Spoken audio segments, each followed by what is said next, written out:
नमस्कार मित्रांनो, विण दोघातीलही तुटेना या मालिकेच्या आजच्या या चॅनलमध्ये अगदी मनपूर्वक तुमचं स्वागत आहे। तर मित्रांनो, आजच्या ह्या धक्कादायक ट्विस्टमध्ये नक्की काय असेल? आता उंच भरारी मारणाऱ्या अंशुमनसोबत लग्न करणाऱ्या सुष्मिताला नक्की अंशुमन आता ती काय कोणती भाषा वापरतो आणि तिला एका रात्रीत आपलं खरं रूप दाखवून तिला आपल्या पायाशी कसं आणतो आणि सुष्मिताची अवस्था कशी आता होते आणि स्वानंदीने सांगितल्याप्रमाणे सगळं काही कसं छान घडलेलं आहे आणि सुष्मिताला मात्र तिच्या जे काही चुकीची शिक्षा कशी मिळत आहे आणि समोरचा यासाठी भयानक निर्णय काय असतो, सुष्मिताला तिच्या आता ह्या भोळेपणाच्या पापाची शिक्षा कशी मिळते हे बघणं आता खूपच इंटरेस्टिंग ठरणार आहे। तेव्हा मित्रांनो, पुढे नक्की काय होतं हे बघायला विसरू नका। तोपर्यंत आता जर तुम्ही आपल्या चॅनलवर नवीन असाल तर चॅनलला सबस्क्राईब करण्यासाठी मात्र विसरू नका।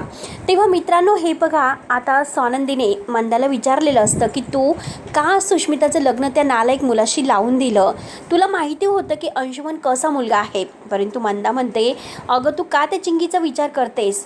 तुझी बहीण या घरात तुझी जाऊ झाली, अगं तुला तर आनंद व्हायला हवा।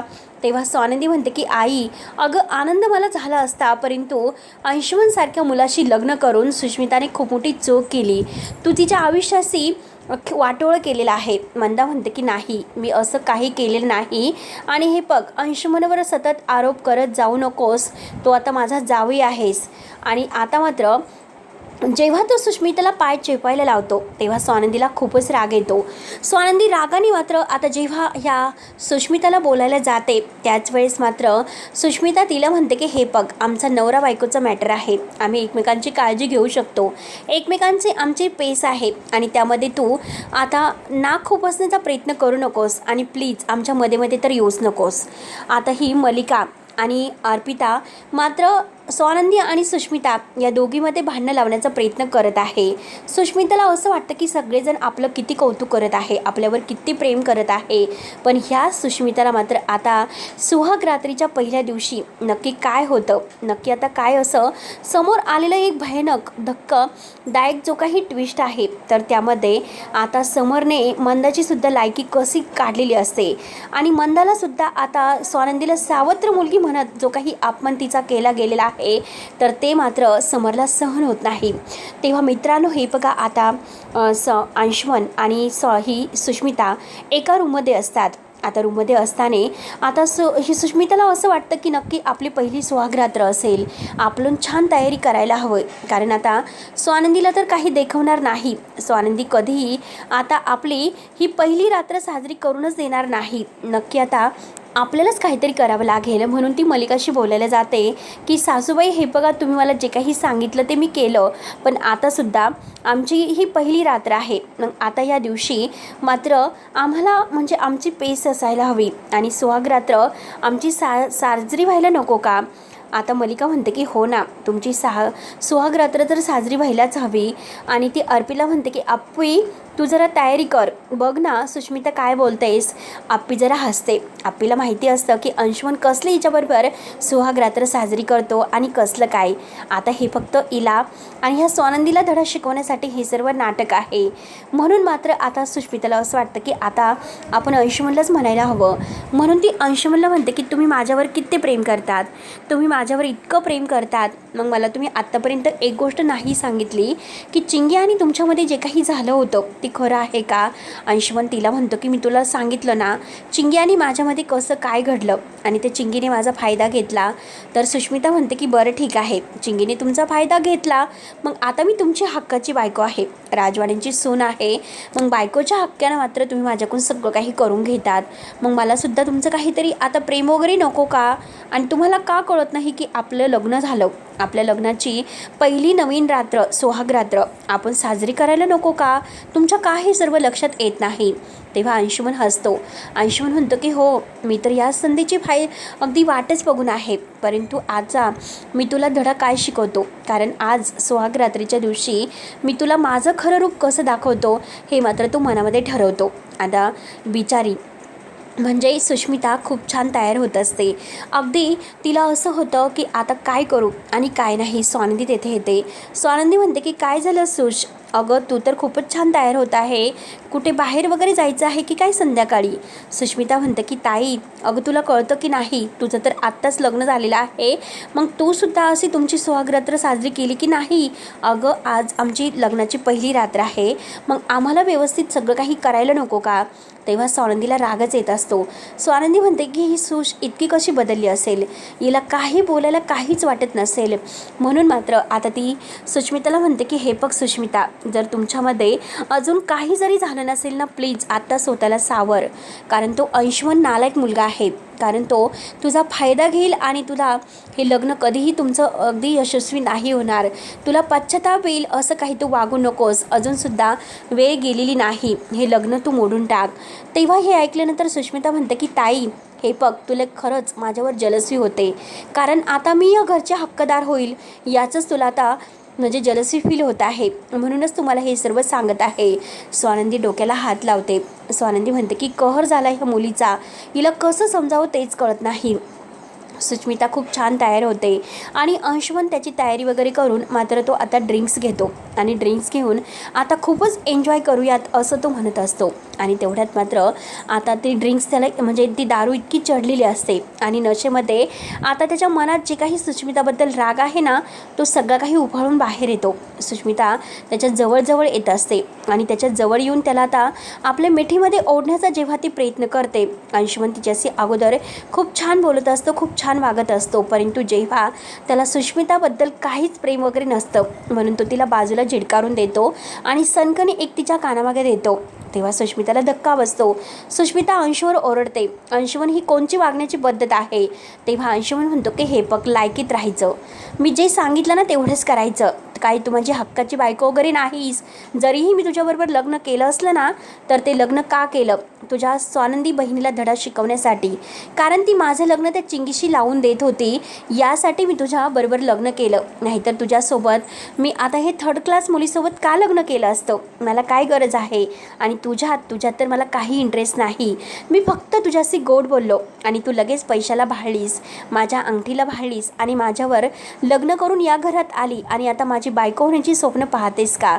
आता यापुढे तुला कोणतेही असे स्वप्न वगैरे मी काही बघून देणार नाही, कारण ती स्वप्नच तुझी पूर्ण नाही होणार. अंशुमन तिला बाजूला झिडकारून देतो. सुष्मिताला धक्का बसलेला असतो. तिच्या पायाखालची जमीन सरकते. तिला स्वानंदीचं बोलणं आठवतं आणि ती म्हणते की खरंच स्वानंदी ताईचं ऐकायला हवं होतंच. आणि त्याच वेळेस आता सुष्मिता रडत असते. सुष्मिताला काय करावं तेच काही कळत नाही. सुष्मिता बाहेर येते आणि रडत असते, तर समर आणि स्वानंदी मात्र एकमेकांशी बोलत आहे आणि त्याच वेळेस आता त्यांचं लक्ष जातं की सुष्मिता का रडत आहे. समर म्हणतो की काय झालं सुश, का रडतेस? तर स्वानंदी म्हणते की आता हिला अंशुमनचं खरं रूप समजलेलं असेल आणि शेवटी आता हिच्यासमोर येईलच अंशुमन कसं आहे. सुष्मिता लगेच मात्र घाईने तिला मिठी मारत येते आणि स्वानंदी ताई मला माफ कर, माझ्या हातून खूप मोठी चूक झाली असं म्हणते. तेव्हा सुष्मिता रडत असते, तर स्वानंदी तिला शांत करते आणि म्हणते की सुष्मिता, मी तुला सांगत होते त्या मुलाच्या नादी लागू नकोस, कारण त्याला बायकोचं तर काय कोणत्याच बाईचा मान नाही, तो कधीही रिस्पेक्ट वगैरे बाईला देत नसतो आणि तो प्रत्येक बाईला मारतो, प्रत्येक बाईची फक्त फायदा उठवतो आणि मी तुला तेच समजवण्याचा प्रयत्न करत होते, परंतु सुष्मिता तू काय यासाठी बळी पडलीस? अगं मी तुझ्यावर का जलस होईल?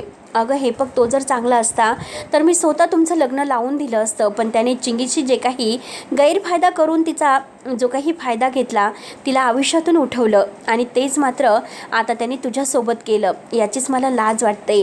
पण सुष्मिता तू माझं ऐकून घ्यायला तयार नाही, पण आता किती काही झालं तरी अंशुमनला धडा शिकवावा लागेलच.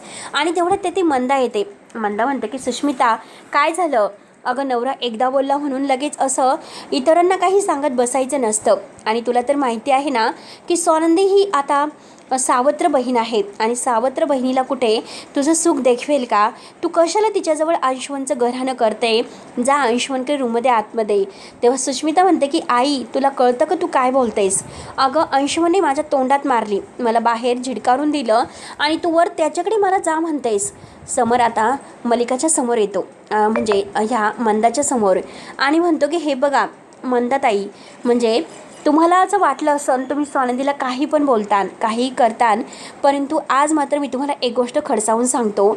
स्वानंदी कितीही आता तुम्ही तिला सावत्र मुलगी मानत असल्या तरी ती माझ्या हक्काची बायको आहे आणि माझ्या हक्काच्या बायकोला कोणी जर असं काही बोललं तर मी खपून घेणार नाही. तुम्ही तुमच्या फक्त मुलीचं बघा, स्वानंदीचा विचार करू नका. स्वानंदी फक्त काय सत्य, काय वाईट आणि काय चुकीचं आहे हेच ठरवत असते.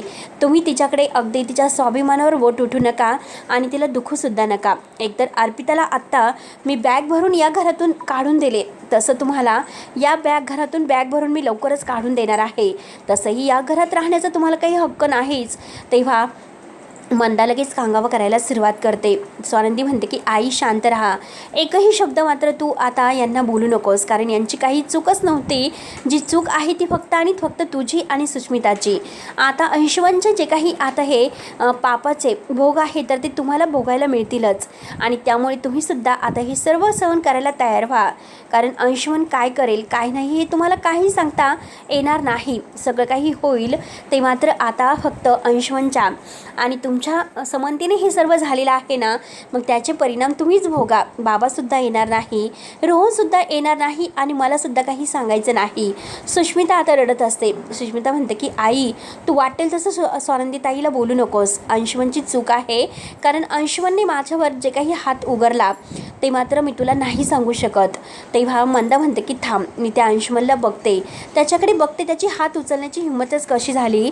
म्हणून ती अंशवनकडे रूममध्ये येते. अंशवन नशेमध्ये असतो आणि मंदा मात्र एक सनकणी त्याच्या कानामागे ठेवून देते. आणि अंशवन तुझी हिंमतच कशी झाली माझ्या मुलीवर हात उगारण्याची आणि तिला घराच्या बाहेर काढण्याची. अंशवन म्हणतो तुमच्या मुलीची लायकी तरी आहे का या घरची सून बनण्याची, आणि तुम्ही स्वप्न बघून या घरामध्ये आलात. तेव्हा मंदाला तर आणखीन धक्का बसतो. मंदालीत आता स्वानंदीचं बोलणंच आठवतं आणि ती आता डोक्यात मारून घेते. आता काही खरं नाही, शेवटी आपण आपल्या सुष्मिताचं आयुष्य बर्बाद केलं असं तिला वाटायला सुरुवात करते आणि ती मोठमोठ्याने रडायला सुरुवात करते. सुष्मितासुद्धा आता अंशवनच्या पाया पडायला जाते तर स्वानंदी म्हणते की हे बघ सुश, तू कधी अंशवनच्या पाया पडायचं नाही, त्याची लायकी नाही. कारण तो असा माणूस आहे की तिची लायकी फक्त आणि फक्त घराच्या बाहेर असेल. समर डायरेक्ट त्याची बॅग वगैरे भरून घेऊन येतो आणि त्याला घराच्या बाहेर काढत असतो. या घरात फक्त आता जे काही राहतील तर ते फक्त मानाने आणि म्हणजे स्वाभिमानाने.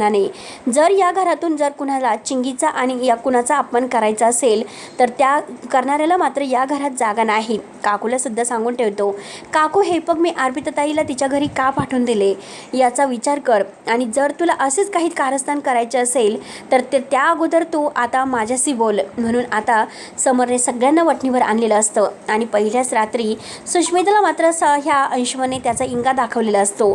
तर मित्रांनो आता पुढे नक्की काय होईल हे बघायला विसरू नका. तोपर्यंत धन्यवाद.